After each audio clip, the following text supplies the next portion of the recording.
السلام علیکم دوستو، ہم آپ کے لیے ایک بہت ہی پیارا بیان لے کر حاضر ہوئے ہیں جس کا عنوان ہے موت کے وقت فرشتے کیا کہتے ہیں۔ دوستو، بہت ہی پیارا بیان ہے جس کو بیان فرما رہے ہیں قاری حنی ملتانی صاحب۔ تو آئیے چلتے ہیں بیان کی طرف، توجہ سے سنیں۔ حضرات علماء کرام، محترم بزرگوں، عزیز دوستو، کافی سارے عرصے کے بعد آپ کے شہر جھنگ میں حاضری کا اتفاق ہوا، اور اللہ جانتا ہے کہ اس وقت دل میں کتنا دکھ محسوس کر رہا ہوں۔ جب بھی جھنگ میں حاضری ہوئی، میرے دائیں یا بائیں مفتی عبدالحلیم رحمہ اللہ تشریف فرما ہوا کرتے تھے۔ آج سٹیج خالی ہے، آج وہ اللہ والا ہم میں نہیں۔ حضور کریم صلی اللہ علیہ وسلم نے ارشاد فرمایا، علماء کا انتقال قیامت کا پیش خیمہ ہے۔ اللہ والوں کا دنیا سے اٹھ جانا گھنٹی ہے اس بات کی کہ قیامت آئی۔ پھر ایسا اللہ والا جو کبھی کسی کو لڑا کے راضی نہیں، کسی کو بھڑا کے راضی نہیں، پورے شہر کو ملا کر چلے کے چلنے والا اللہ اور اس کے رسول کریم صلی اللہ علیہ وسلم کے صحیح راستے پہ لوگوں کو گامزن کرنے والا، آخری دم تک اسی کوشش میں، اسی سعی میں اور اللہ اللہ کرنے میں اور کرانے میں ساری زندگی گزار دی۔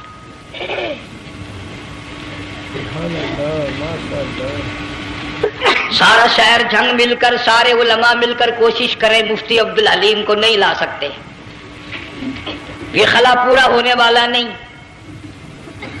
پھر ساتھ ساتھ مولانا صوفی محمد یار صاحب سب قید رحمہ اللہ، وہ بھی اس دنیا فانی سے رخصت فرما گئے۔ ایک اچھے خاصے طبقے کو وہ بھی داغ مفارقت دے گئے، اور قریب ہی کے زمانے میں سرگود شہر میں مفتی احمد سعید صاحب رحمہ اللہ وہ بھی رخصت ہو گئے۔ تو یقین جانو ان حضرات کا دنیا سے اٹھنا اس بات کی علامت ہے کہ ملک میں کچھ نہ کچھ ہونے والا ہے۔ جب آگ لگتی ہے، طوفان آتا ہے، بارش آتی ہے، عورت اپنے بچوں کو تلاش کرتی ہے، ادھر آ جاؤ، بارش آ گئی، آگ لگ گئی، اللہ پاک بھی اپنوں کو پہلے بلا رہا ہے، یہاں کچھ ہونے والا ہے، تم پہلے ہی آ جاؤ۔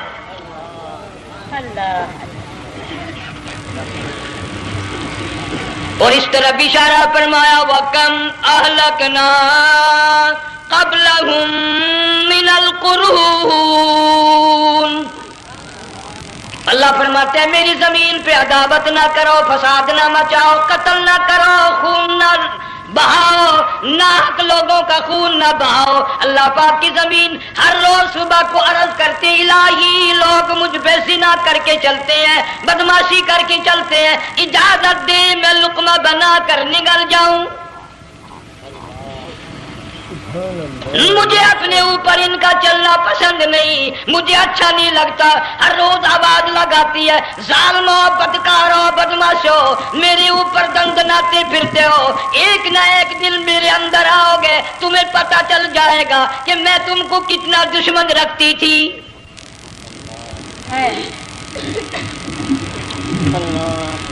آج لوگ آزاد ہو گئے، جو کسی کی سمجھ میں آتا ہے وہی بکتا ہے، جو سمجھ میں آتا ہے وہی کرتا ہے، نہ کوئی راہ متعین رہی، نہ کوئی مسلک رہا، نہ کوئی بات رہی۔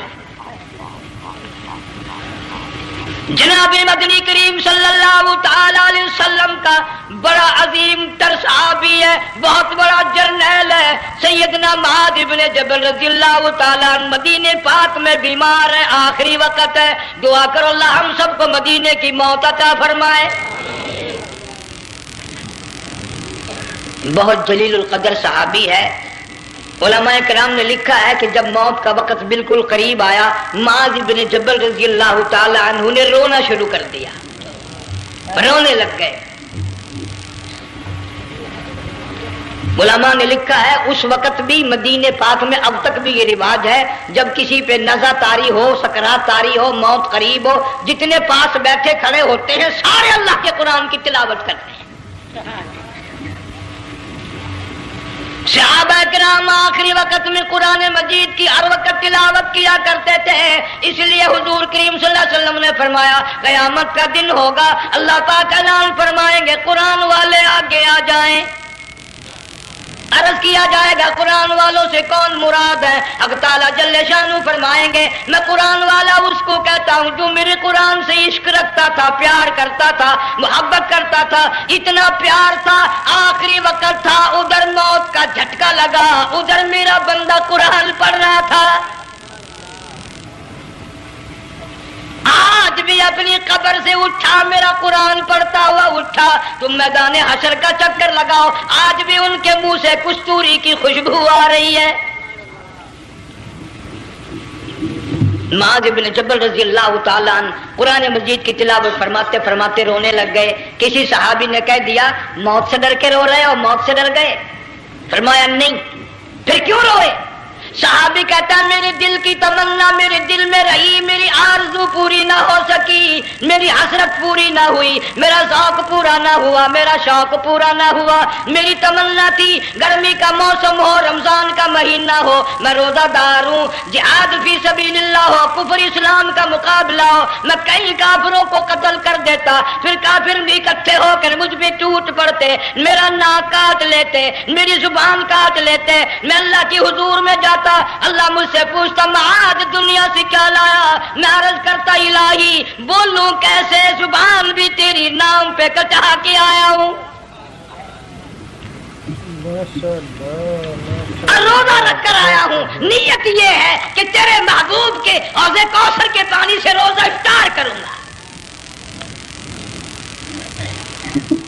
ان اللہ والوں کی یہ موت تھی.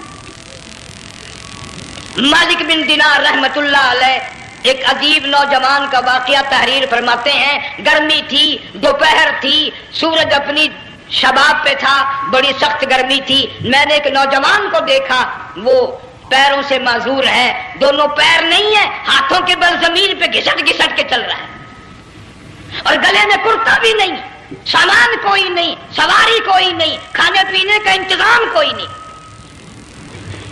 مالک بن دینار رحمت اللہ علیہ فرماتے ہیں میں نے اس نوجوان سے پوچھا کہ تو کہاں سے چلا اس حالت میں؟ کہنے لگا میں بلخ بخارے سے چلا ہوں. تجھے یوں ہی ہاتھوں کے بل گھسٹتے چلتے کتنا عرصہ گزر گیا؟ نوجوان کہنے لگا اللہ والے 7 برس ختم ہو کر 8واں لگ چکا ہے.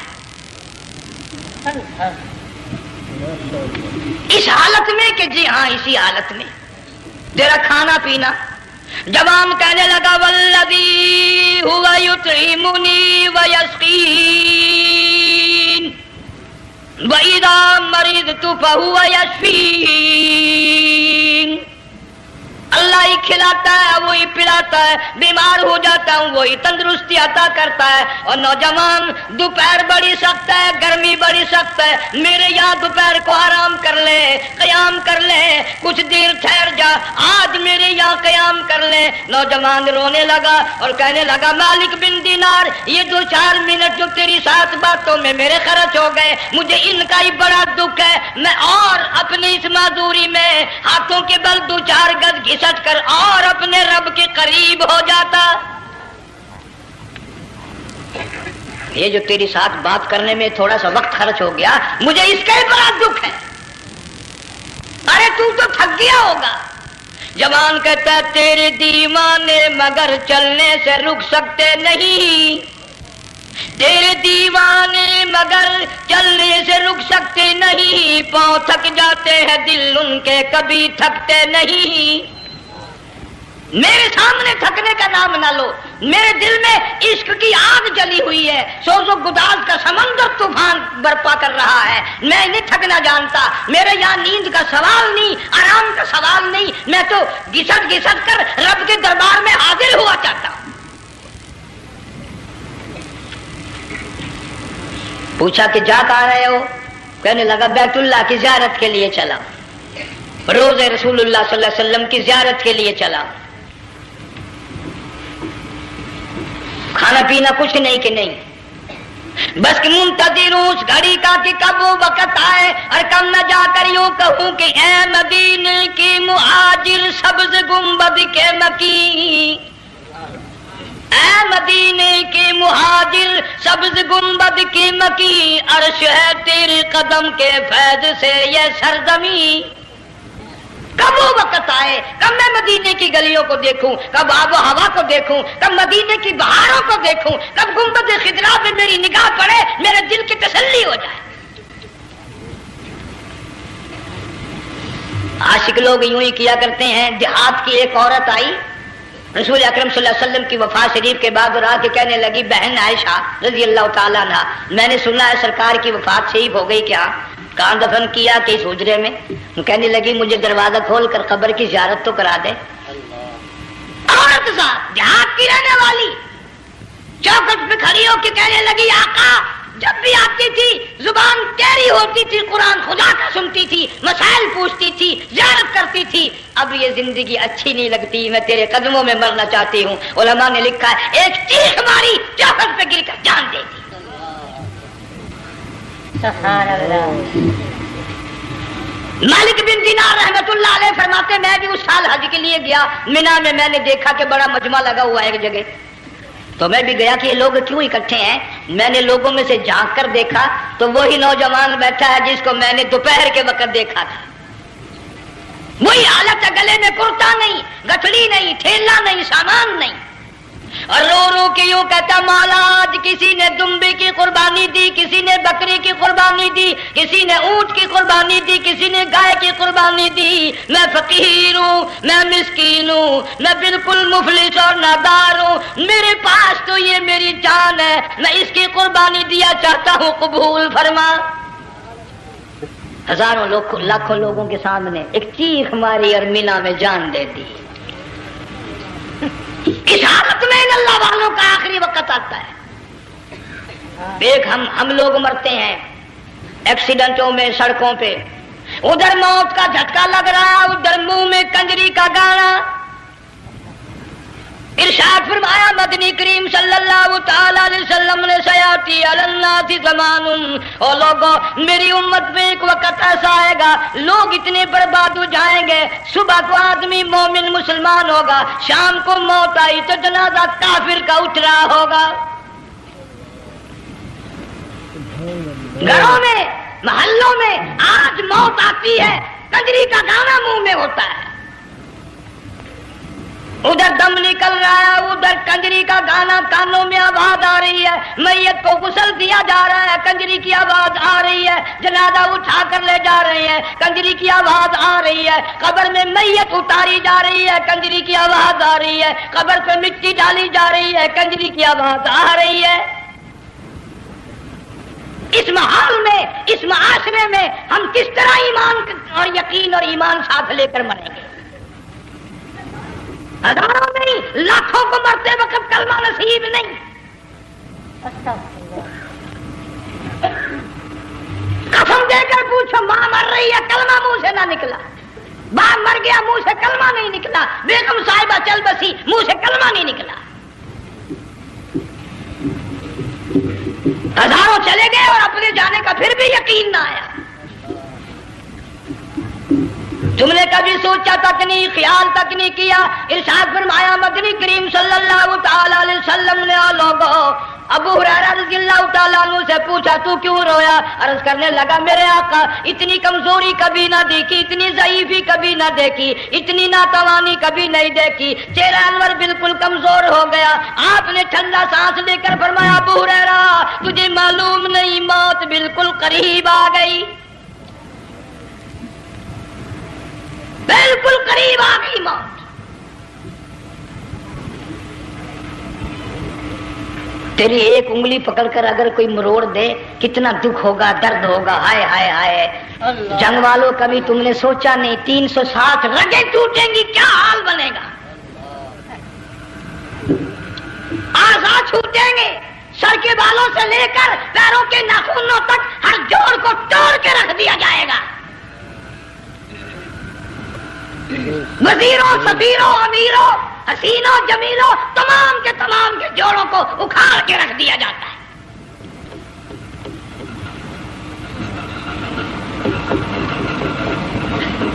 پروگرام تک نہیں مرد عورتوں کا کہ یہ دنیا کسی کی نہ بنی، قبر میں آخر جانا ہی جانا ہے۔ علماء کرام نے لکھا ہے کہ حضرت عیسیٰ علیہ السلام کے پاس لوگ آئے، اور کہنے لگے نئی نئی قبروں سے مردے زندہ کر کے دکھاتے ہو، آؤ ہم ایک پرانی قبر پہ لے کے چلتے ہیں، مردہ زندہ کر کے دکھاؤ۔ عیسیٰ علیہ السلام تشریف لے گئے، فرمایا کم باذن اللہ، ایک نوجوان زندہ ہو کر قبر سے نکل کر سامنے آ کر کھڑا ہو گیا۔ عیسیٰ علیہ السلام نے پوچھا تو کون ہے؟ وہ کہنے لگا میرا نام سام ہے، میں حضرت نوح علیہ السلام کا بیٹا ہوں۔ تو پیغمبر کا دماغ تو پیغمبر کا ہوتا ہے نا۔ فرمایا تجھے تو بڑا عرصہ قبر میں گزر گیا، کتنے ہزار سال قبر میں گزر گئے کہ جی ہاں۔ عیسیٰ علیہ السلام نے فرمایا یار ملاقات تو اللہ نے کرائی دی، قبر کا کچھ حال تو بتا کیا بنتی ہے، قبر کا کچھ ماحول بتا، قبر کی خبر بتا۔ علماء کرام نے لکھا وہ نوجوان رونے لگا اور کہنے لگا عیسیٰ علیہ السلام تو قبر کی خبر پوچھتا ہے، قبر کا حال پوچھتا ہے، قبر کا ماحول پوچھتا ہے، قبر کا معاملہ مجھ سے پوچھتے ہو، آپ مجھ سے پہلے یہ کیوں نہیں پوچھتے کہ موت کا جھٹکا کتنا شدید ہے؟ نوجوان رو کے کہنے لگا عیسیٰ علیہ السلام کتنے ہزار سال میری موت کو گزر گئے، پر مالک کائنات کی قسم آج تک میرا منہ کڑوا ہے۔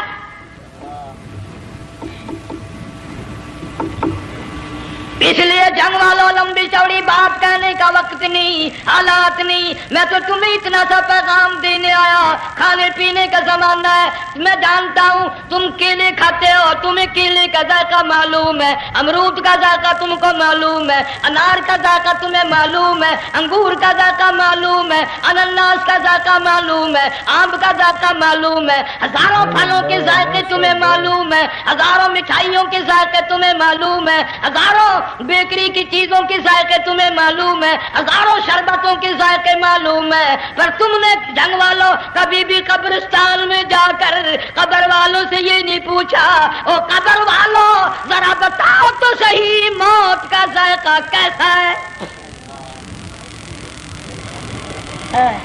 اللہ تم نے چکھا نہیں، جنہوں نے چکھا وہ بتانے نہ آئے کیسا ذائقہ ہے۔ اس لیے قرآن کہتا کلا اذا بلغت التراقی وقیل من راق وظن انہ الفراق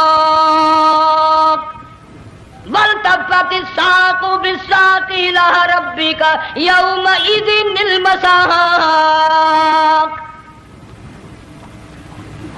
بادشاہ ہو، امیر ہو، وزیر ہو، فقیر ہو، غریب ہو، رگیں ٹوٹیں گی، موت آئے گی، اور جس کی آئی تمہیں معلوم نہیں کس طرح آئی، کس حال میں آئی۔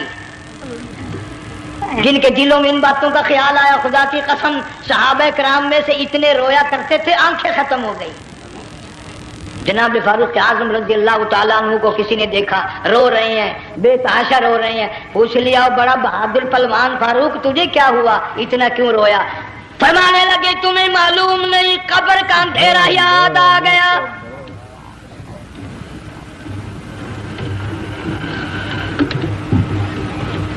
1,29,000 صحابہ کرام اس آخرت کے لیے قربانیاں دیتے آئے، اولاد کی قربانی دی، مال کی قربانی دی، جان کی قربانی دی، جو کرنا پڑا وہ کر گزرے، لیکن محمد عربی صلی اللہ علیہ وسلم کا دامن نہ چھوڑا۔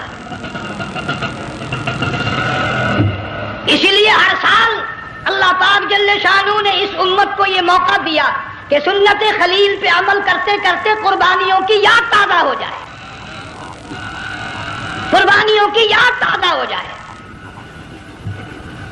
قرآن کریم میں جا بجا ابراہیم علیہ السلام کا اللہ پاک نے ذکر خیر فرمایا، یوں فرمایا ہم نے ان کے بڑے امتحان کیے، بڑی آزمائش کی، وہ ساروں میں کامیاب ہوئے۔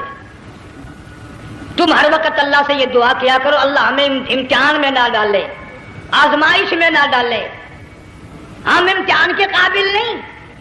یہ ہمارے جو امتحان ہوتے ہیں ان میں نقل ماری جاتی ہے، تو اللہ امتحان لے گا تو نقل کیسے ماریں گے، کیسے کام چلے گا؟ جناب ابراہیم علیہ السلام کو اللہ پاک نے ہزاروں امتحان میں مبتلا کیا، ہزاروں آزمائشیں کی، فَأَتَمَّهُنَّ سب میں کامیاب گیا، سب میں پاس نکلا۔ ایک آزمائش ایسی بھی آئی اللہ کی توحید کی وجہ سے شرک کو مٹانے کی وجہ سے ابراہیم علیہ السلام کا سارا مصر فلسطین دشمن بن گیا. حضرت سارہ کو ساتھ لے کر چل دیے. ایک بیوی ساتھ ہے, اکیلا دم میں. یہاں تو لوگ محلوں میں اشاروں میں کہتے ہیں جی میں اکیلا ہی ہوں, میں کیا کروں. اگر خلیل کہتا کہ میں اکیلا ہوں تو آج قرآن میں اس کا ذکر خیر کیسے ہوتا. پرواہ نہ کی, وہ کہتا میرے لیے میرا اللہ کافی ہے. کون کہتا ہے میں اکیلا ہوں, میری ساتھ تو اللہ ہے. مصر سے گزرنے لگے. بادشاہ کے ملازموں نے بادشاہ کو جا کے بتایا بڑی خوبصورت عورت گزر رہی ہے تیرے حلقے سے, بہت بڑی خوبصورت عورت ہے. کہ ملازم پکڑ کے لے کے چلے تو عورت ساتھ ہے. حضرت سارہ رونے لگ گئی. خلیل میرا کیا بنے گا. پیغمبر کو اللہ کی ذات پر بڑا یقین ہوتا ہے. فرمایا پرواہ نہ کر, میری آبرو میرے مولا کی آبرو ہے. چلے جا چلی جا, میری عزت کی حفاظت میرا اللہ کرے گا. فرمایا فاللہ خیر حافظا وہو ارحم الراحمین. پرواہ نہ کر, میں اس کا پیغمبر ہوں, نبی ہوں. چیخا میں جلا اس کے لیے, سارے دکھ اٹھاتا ہوں اس کے لیے. میری عزت کی حفاظت وہی کرے گا. محل میں جا کر حضرت سارہ کو بند کر دیا. بادشاہ نے بلوایا ہے عزت لوٹنے کے لیے. بادشاہ نے پکڑوا کر منگوایا ہے آبرو برباد کرنے کے لیے. بادشاہ کا ارادہ ہے سارا کی عزت کو برباد کرنے کا, اور اللہ کا پروگرام ہے سارا ادھر آ. اس محل میں ایک معصوم بچی ہے جس کا نام ہاجرہ ہے, میں اس کو اتنا پسند کرتا ہوں. اللہ فرماتے ہیں اس کے پیٹ سے اسماعیل ذبیح اللہ کو پیدا کرنا چاہتا ہوں, اس کی نسل سے حبیب اللہ کو لانا چاہتا ہوں. آج تک کسی کی انگلی اس کی طرف نہیں اٹھی. سارا محل میں آؤ, اس کو آ کر ساتھ لے جاؤ تاکہ میرے ذبیح اللہ کی پیدائش کا معاملہ بن جائے. بادشاہ کا ارادہ ہے آبرو برباد کرنے کا, اللہ کا ارادہ ہاجرہ کی آبرو بچانے کا. فرمایا وَيَمْكُرُونَ وَيَمْكُرُ اللَّهُ وَاللَّهُ خَيْرُ الْمَاكِرِينَ. اس نے بھی تدبیر بنائی, میں خدا نے بھی تدبیر بنائی. بادشاہ آیا حضرت سارہ کے قریب برائی کا ارادہ کر کے. مفسرین نے لکھا ہے حضرت سارہ نے فرمایا مجھے 2 رکعت نماز پڑھنے دے. یہاں سے پتہ چلا کوئی پاک دامن عورت, کوئی نیک بیٹی اگر گنڈوں میں بدماشوں میں پھنس جائے, عزت بچانے کا طریقہ یہ ہے وضو کر کے اللہ کے سامنے نیت توبان, تیری عزت کے لیے وہ فرشتے بھیجے گا. علماء کرام نے لکھا ہے کہ ایک جہاز سمندر میں چل رہا ہے, طوفان آیا, جہاز تختہ تختہ ہو گیا. کچھ لوگ غرق ہو گئے, ڈوب گئے, کچھ تختوں پہ بہ کر کے چلنے لگے. ایک عورت گود میں بچہ ہے, ایک حبشی نوجوان دوسرے تختے پہ بہتا ہوا جاتا ہے. اس نے عورت اکیلی دیکھ کر اپنا تختہ چھوڑ دیا اور بدماشی کے ارادے سے عورت کے تختے پہ آ بیٹھا. تم جنگ والے سوچ رہے ہوگے کہ ڈوبتے وقت بھی باز نہ آئے, یہ سیلاب آتے ہیں لوگ بدماشیوں سے باز آئے. ڈوب گئے مگر باز نہ آئے, بغیرتی لوگ کرتے ہی رہے. علماء کرام نے لکھا حبشی نوجوان نے عورت کا بچہ چھینا سمندر میں پھینک دیا. عورت روئی اور کہنے لگی میرے اللہ بیٹھی رہتی ہوں, عزت جاتی ہے, حرکت کرتی ہوں, ڈوب جاؤں گی. میں نے سنا ہے سمندر کی گہرائیوں سے تو نے یونس علیہ السلام کی سنی تھی, میں تو پانی کے اوپر بہ رہی ہوں. مولا میری آبرو بچا, میرا ایمان بچا, میری عزت بچا, تیرے سوا میری سننے والا کوئی نہیں. لا الہ الا انت سبحانک انی کنت من الظالمین.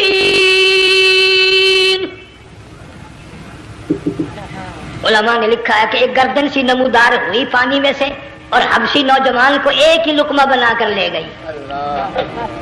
وہ تو ہر جگہ سنتا ہے, پکارنے والا بے بس بے کس ہو کر جب اس کو پکارتا ہے وہ ہر جگہ انداز پہنچاتا ہے. وہ ہے جو موجود ہر جگہ. عورت بہتی بہتی کنارے جا لگی، ایک جہاز قریب آیا، دوپٹے کا اشارہ کر کے اس کو بلایا۔ جہاز میں جب سوار ہوئی تو دیکھتی کیا ہے، ایک نوجوان کی گود میں اس کا وہ بچہ جو سمندر میں پھینک دیا تھا بیٹھا ہوا کھیل رہا ہے۔ ٹوٹ پڑی میرا بچہ ہے۔ لوگوں نے کہا تیرا کہاں سے آیا؟ ماجرا سنایا، اس طرح ہوا۔ جہاز کے کپتان نے کہا ہم جہاز لے کر آ رہے تھے، غیب سے آواز آئی جہاز ادھر کو لے آؤ ورنہ ڈبو دیے جاؤ گے۔ ہم جب جہاز وہاں لے کر پہنچے تو دیکھتے کیا ہے کہ ایک جانور کی پیٹھ پہ یہ بچہ بیٹھا ہوا کھیل رہا تھا۔ عزت بھی بچی، ایمان بھی بچا، بچہ بھی بچا، اور کوئی بچانے کے لیے تدبیر کرے جبھی نا۔ حضرت سارا نے نماز پڑھ کر بد دعا کر دی، بادشاہ کے سارے بدن میں درد ہونے لگا۔ پیغمبر کا سارا گھر بڑا کریم ہوتا ہے، جب اس کو درد نے ستایا نا، کہنے لگا میں وعدہ کرتا ہوں تجھے کچھ نہیں کہوں گا، میرے لیے دعا کر دے۔ اب اگر کوئی جنگ کا ہوتا یا میں ہوتا کہتا دفع ہو تیرے واسطے دعا کا دی، لیکن حضرت سارا نے پھر جولی پھیلا دی، مولا وعدہ کرتا ہے بدماشی سے توبہ کرتا ہے، اس کو تندرستی عطا فرما دے۔ اللہ نے تندرستی عطا کر دی۔ وہ پھر کہنے لگا لو ایسی حسین عورت کب ہاتھ آئے گی، پھر برائی کے لیے تیار ہوگی۔ یہاں سے پتہ چلا کہ یہ جو گنڈے بدماش ہوتے ہیں ان کی قسم کا بھی کوئی یقین نہیں۔ اگلے دن ایک آدمی نے قسم کھائی تو اس کے خلاف کرنے لگا۔ لوگ کہنے لگے کہ تو نے قسم کھائی تھی، قرآن اٹھایا تھا، آخر کیا تھی گیا بن ڈٹھی ہوئی مسجد سی، پاٹیا ہوا قرآن سی۔ اگر ڈٹھی ہوئی مسجد سی تو پاٹیا قرآن سی، قرآن کے نہ پورا سی جڑا میں چاہیا، مگر اسے یہ معلوم نہیں کہ تو نے تو پڑھا قرآن اٹھایا، ڈٹھی ہوئی مسجد میں اٹھایا۔ خدا کا جب غضب آئے گا تو وہ ادھورا نہیں آئے گا، وہ ادھورا نہیں آیا کرتا۔ 3 مرتبہ اس بادشاہ نے حضرت سارا کے ساتھ ایسا کرنے کا ارادہ کیا، پھر دعا ہوئی، پھر بد دعا ہوئی، پھر دعا ہوئی، پھر بد دعا ہوئی۔ آخر کار کہنے لگا اپنے ملازموں کو کہ ہوئے بدماشو، عورت کے روپ میں کسی بلا کو پکڑ کے لائے ہو، کسی جن بھوت کو لے آئے ہو، اور کہنے لگا تو چلی میرے محل سے جلدی چلی جا۔ اور جاتے جاتے وہ کہا کہ یہ تیری خدمت کیا کرے گی، یہ بچی میرے محل میں ہے، اس کو ساتھ لے جا۔ حضرت سارا کو ہاجرہ کو ساتھ کر دیا، سیانی ہو گئی، حضرت ابراہیم علیہ السلام سے نکاح کر دیا، اسماعیل علیہ السلام پیدا ہو گئے۔ اللہ میاں جب حضرت ابراہیم علیہ السلام چومتے ہیں، چاٹتے ہیں، ماتھے پہ بوسے دیتے ہیں، اٹھاتے ہیں، پیغمبر کا بیٹا خود بھی نبی اور نگال میں آنے والا نبی، کالی کملی والا صلی اللہ علیہ وسلم، کتنا حسین چہرہ ہوگا۔ اللہ میاں نے پھر آزما لیا، حکم دیا کہ اس ہاجرہ کو، اسماعیل کو، دونوں ماں بیٹوں کو وہاں چھوڑ کے آ جہاں سینکڑوں میل میں پانی کوئی نہیں، آدمی کوئی نہیں، رستہ کوئی نہیں، گھاس کوئی نہیں، پتا کوئی نہیں، جہاں بیت اللہ ہے یہاں کے بارے میں حکم دیا چھوڑ کے آ۔ اور اگر آپ کو نیند نہیں آئی تو مزہ آئے گا، اللہ نے یہ فرما دیا بتانا نہیں ہے کہ میں نے حکم دیا ہے، خدا حافظ نبی نہیں کہتا اپنی بیوی کو۔ آج لوگ ہر بات میں کہہ دیتے ہیں ہمارے پیروں کو پتا کل کو کیا ہوگا، ہمارے فقیروں کو پتا ہے پرسوں کیا ہوگا۔ وہ بڑی مدت کی بات ہے، یہی موسم تھا، چماسا گرمی تھی، انارکلی لاہور سے ہم کئی ساتھی گزر رہے تھے، فٹ پاتھ پہ بیٹھا ہے ایک ملنگ، چاروں طرف لوگ کھڑے، بڑا مجمع، کافی دنوں کی تو بات ہو گئی، ہاتھوں کی لکیر دیکھ کر لوگوں کی تقدیر بتا رہا تھا۔ کسی کو کہتا تھا تجھے بڑی اونچی پوسٹ ملے گی، کسی کو کہتا تھا تیری شادی بڑی فرسٹ کلاس لیڈی سے ہوگی۔ وہ بابو تو کوڈا ہی ہو جاتا تھا، لیڈیوں پہ بڑے مرائے یہ لیڈے، کوئی کام نہیں، رات دن بس لیڈیوں کے پیچھے ہی پھرنا ہے۔ اللہ، میں نے اپنے ساتھیوں سے کہا، میں نے کہا میں بھی تقدیر پوچھتا ہوں اپنی۔ کہنے لگے شرارت ہو جائے، یہ منع کر ہے، ساری دنیا پر ہاتھ دکھا رہی ہے، کوئی شرارت نہیں، میرے ہاتھ میں شرارت ہے۔ 1 روپیہ لے رہا تھا وہ، میں بھی لوگوں میں گھساتا، بھیڑ میں سے اوپر نیچے ہی ہوتا میں بھی پہنچ گیا، اور دونوں گھٹنے میں نے زمین پہ رکھ دیا، روپیہ ہاتھ میں، میں نے اس کے لے کر کہا، میں کہا ملنگ جی اگر اب دیکھا میری شادی ہو جائے گی کہ نہیں۔ اب اس نے دیکھ میری طرف کہنے لگا، اس نے سوچا کہ یہاں اچھے بھلے کو نہیں ملتی پاکستان میں، اسے کون دے گا، اچھی طرح میرا ہاتھ دیکھا بھی نہیں، جھٹک کے کہنے لگا تیری شادی نہیں ہونی ہے۔ میں کیا کھوتے تیرے باپ کے 8 بچے کھیل رہے ہیں۔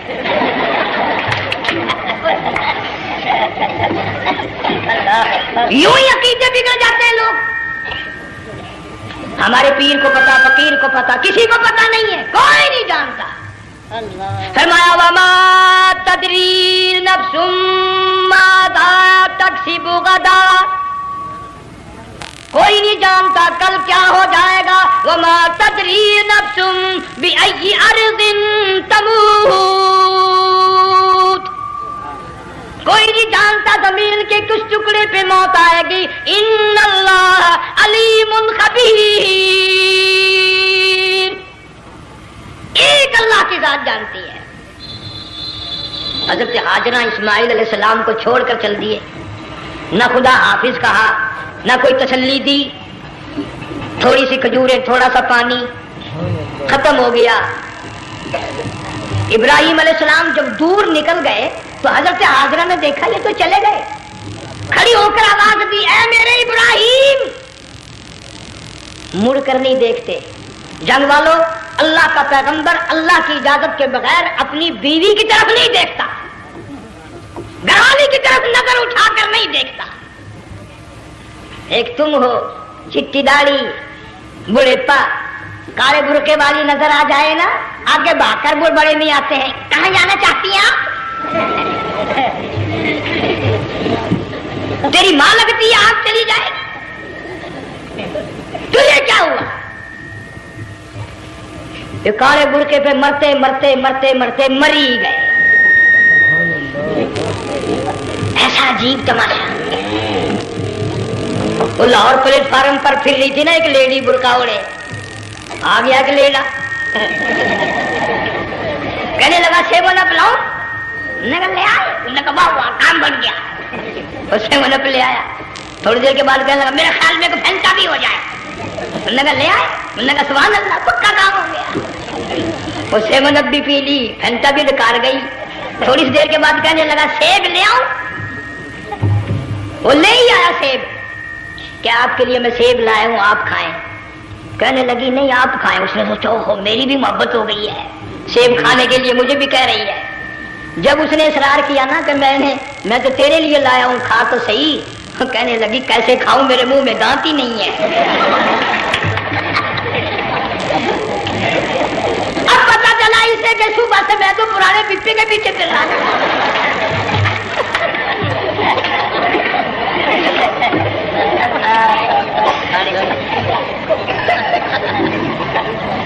برقع دیکھا چل دی۔ یہاں پیغمبر اپنے گھر والی کی طرف نہیں دیکھتا۔ حضرت ہاجرہ نے اسماعیل علیہ السلام کو سینے سے لگایا، عرب کی قداور مائی، طاقتور مائی، دوڑ لگا کر حضرت خلیل کا راستہ آ کے روک لیا اور کہنے لگی میں جوان عورت، یہ پیارا نور نظر، یہ لخت جگر، شکل تو دیکھو، صورت تو دیکھو، ہمیں یہاں چھوڑ کے جا رہے ہو؟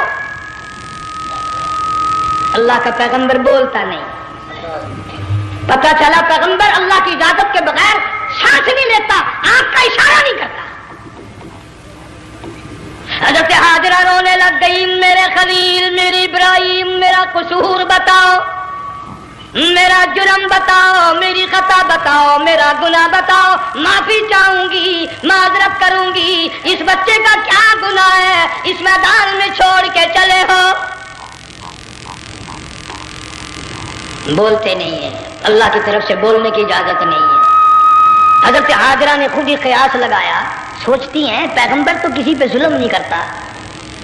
وہ کہنے لگی خلیل، کہیں اس رب کا حکم تو نہیں، کہیں اس اللہ کا یوں حکم تو نہیں؟ جنگ کے لوگوں اگر خلیل ہاں کہہ دیتا تو کیا حرج تھا؟ ہاں نہیں کہتا، اجازت نہیں، تاکہ ہاجرہ کے یقین ایمان کا امتحان مکمل ہو۔ مفسرین نے لکھا ہے کہ حضرت ابراہیم علیہ السلام نے سر کا یوں اشارہ کیا، بس ذرا سا ہاں، پھر عورت کا ایمان دیکھ، یقین دیکھ، یہیں نہ بیٹھی، دوڑ کے وہاں گئی ہے جہاں پہلے بٹھا کر آئے تھے، اور کہنے لگی ابراہیم جاؤ، میں جانوں میرا رب جانے، پرواہ نہیں۔ راتیں آتی ہیں چلی جاتی ہیں، دن آتے ہیں گزر جاتے ہیں، تھوڑی سی کھجوریں تھی وہ ختم ہو گئی، پانی ختم ہو گیا، بھوک اور پیاس نے بے چین کر دیا، اسماعیل علیہ السلام کی اتنی لمبی زبان باہر نکلا، دو پتھر کھڑے کر کے اوپر ایک پتھر رکھ کر چھاؤں بنائی، اس کے نیچے لٹا دیا اور پھر چکر لگایا، کبھی صفا پہاڑی پہ چڑھتی ہے، کبھی مروہ پہاڑی پہ چڑھتی ہے، کبھی اترتی ہے اور ڈھلوان میں سے بھاگ کر چلتی ہے جب اپنا بچہ نظر نہیں آتا۔ سارے کہہ دو اللہ بڑا بے نیاز ہے، اللہ بڑا، زور سے کہو اللہ بڑا۔ کسی کے 500 سال کے سجدے رد، کسی کی ہزاروں سخاوت صدقات رد، کسی کی چال منظور، کسی کی رفتار منظور، کسی کی ٹور منظور، اور یوں فرمایا ہاجرہ میری رحمت کی تلاش میں آج جو تو نے دوڑ لگائی ہے، یہ تیری چال ڈھال رفتار ٹور ہمیں اتنی پسند آ گئی، اتنی پسند آ گئی کہ آج کے بعد خلیل اللہ کیوں نہ ہو، ذبیح اللہ کیوں نہ ہو، کلیم اللہ کیوں نہ ہو، روح اللہ کیوں نہ ہو، حبیب اللہ کیوں نہ ہو، صحابہ کرام کیوں نہ ہو، قطب ابدال غوث کیوں نہ ہو، میری ہاجرہ مجھے اپنی کبریائی کی قسم جب تک وہ تیری چال چل کے نہ دکھائے گی حاجی کا لانے کا حقدار نہیں ہو سکتا، تیری رفتار اسے چلنی پڑے گی۔ فرمایا ان الصفا والمروہ من شعائر اللہ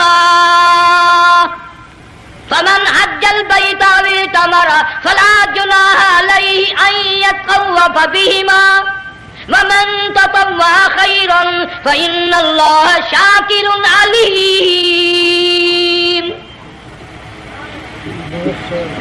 ساتویں چکر میں آواز سی آئی، اب رو پڑی حضرت ہاجرہ، کہنے لگی میرا بچہ اگر چل بسا میں پھر کیا کروں گی، سن لی میں نے آواز۔ آپ کی کیا دیکھتی ہے، اسماعیل علیہ السلام کی نرم و نازک ایڑیاں جس زمین پہ رگڑی گئی تھی وہاں سے چشمہ جاری کر دیا، حضرت ہاجرہ نے پی لیا، بھوک بھی ختم ہو گئی، پیاس بھی ختم ہو گئی، بچے کو بھی پلایا۔ اللہ تعالیٰ نے خانہ کعبہ کی بنیاد ڈال دی، ایسے گھر کی بنیاد ڈالی، حضور صلی اللہ علیہ وسلم فرماتے ہیں 500 سال کی عبادت ایک طرف اور بیت اللہ پہ ایک نگاہ یوں ڈالنا ایک طرف، 500 سال کی عبادت کا وہ ثواب نہیں جو ایک نظر خانہ کعبہ پہ ڈالنے کا ثواب ہے۔ اور اللہ پاک یوں فرماتے ہیں کہ جو آنے والا حجر اسود کو بوسہ دیتا ہے، اللہ پاک یوں فرماتے ہیں میں سمجھتا ہوں میرا سجا ہاتھ پکڑ کر میرے بندے نے چوم لیا، جو خلاف کعبہ کو پکڑ کر مانگتا ہے اللہ فرماتے ہیں میں یہ سمجھتا ہوں میرا دامن پکڑ کے مانگ لیا، جو مقام ملتزم پہ لپٹ کے مانگتا ہے اللہ فرماتے ہیں میں سمجھتا ہوں میری چوکھٹ پہ پڑھ کے مانگ لیا۔ اور فرمایا لوگوں یہ جو آنے والے آئے ہیں یہ رشتہ داروں کے مہمان نہیں، عزیزوں کے مہمان نہیں، دوستوں کے مہمان نہیں، میں خدا میزبان ہوں، یہ میرے مہمان ہیں، آج ان کی دعاؤں پہ آمین کہو، فرشتوں کو حکم ہوتا ہے ان سے مسافہ کرو، مگر اللہ تعالیٰ سب کو توفیق دے کہ حج مکمل کر کے آئیں اور سب کا حج قبول فرمائے۔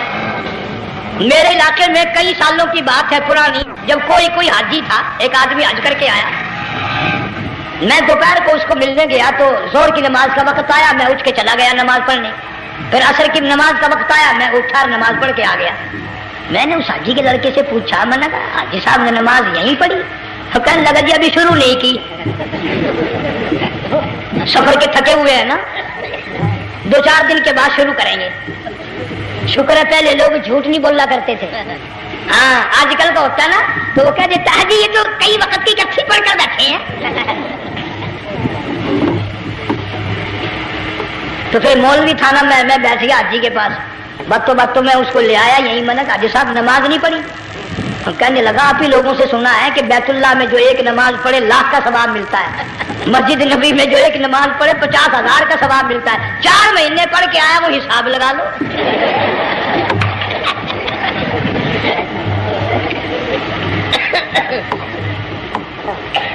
مسائل سیکھتے نہیں، ارکان اور آداب بیت اللہ کے سیکھتے نہیں۔ ڈی سی کے دفتر میں اگر جانا ہو کئیوں سے پوچھے کیسا جاؤں، کس طرح درخواست دوں، کیسے کہوں، کیسے کھڑا ہوں، کیسے بیٹھوں، کیا عرض کروں، اور اللہ کے دربار میں ہم جاتے ہیں اور سیکھ کرنے جاتے ہیں، یہ خوف نہیں کہ اگر بے ادبی ہوگی تو مارا جاؤں گا۔ اللہ تبارک و تعالیٰ جل شانہ نے اسماعیل علیہ السلام کی نرم و نازک ایڑیوں سے بنیاد ڈال کر خانہ کعبہ کی اللہ نے ہمیں یہ کعبہ دیا، گناہوں کی معافی مانگنے کے لیے وہاں جاؤ، اللہ تبارک و تعالیٰ کے دربار میں حاضر ہو کر مانگنے کے لیے یہاں جاؤ۔ ارشاد فرمایا مدنی کریم صلی اللہ تعالی علیہ وسلم نے جو آدمی صحیح ارکان حج کے ادا کر کے واپس جاتا ہے اس طرح واپس آتا ہے گویا آج ہی ماں کے پیٹ سے پیدا ہوا۔ پہلے لوگ یوں ہی حج کیا کرتے تھے، یوں ہی قربانیاں کرتے تھے، اب تو ہر چیز کی لوگ آسانی تلاش کرتے ہیں۔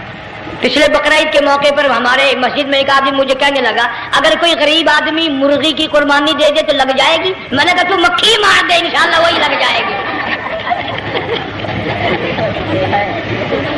سارے کام ٹیڑھی ہو گئے، نیچے نیچے نیچے نیچے کو چلے آ رہے۔ آج کل وہ ٹیڑھی بکرے بکری آئے ہوئے ہیں نا، کہیں تو قربانی کے لیے یا کندھے کو اٹھا کر لاوے۔ اب بتاؤ یا گوشت بانٹے گا یا کھاوے گا یا فریج میں رکھے گا، کیا کرے گا؟ بالکل کام بگڑ گیا۔ حضور صلی اللہ علیہ وسلم نے فرمایا قربانی کا جانور اچھا تلاش کر کے لاؤ، اس کے بدن پہ جتنے بال ہوتے ہیں اتنی نیکیاں لکھی جاتی ہیں۔ اور میرا موضوع نہیں، حضور صلی اللہ علیہ وسلم نے فرمایا کہ میں نے اللہ سے دعا کی تھی میری امت کا کیا بنے گا، پل صراط پہ سے گزرتے وقت اللہ تعالیٰ نے میری دعا کو قبول فرما کر یوں فرما دیا کہ تیری امت جو قربانی میں جانور ذبح کرے گی میں خدا پل صراط کے کنارے پر زندہ کر کے ان سب جانوروں کو سواریاں بنا کر پیش کر دوں گا۔ اس لیے بقرعید بالکل قریب آ گئی، ہر دین ایمان اسلام کے لیے قربانی کے لیے تیار رہو۔ زیادہ سے زیادہ مجھے آج کل فکر لگا ہوا ہے کہ اپنے گھروں کو میں نماز کا اہتمام کرو۔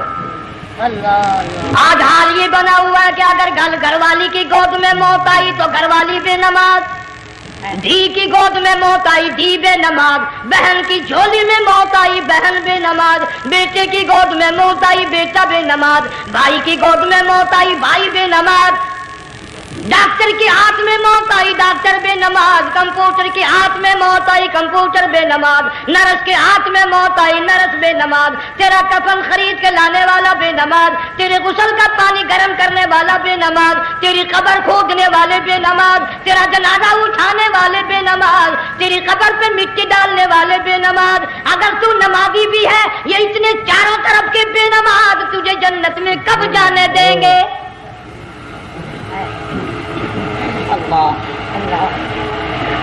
اس بچی کا فکر کیوں نہیں کرتا؟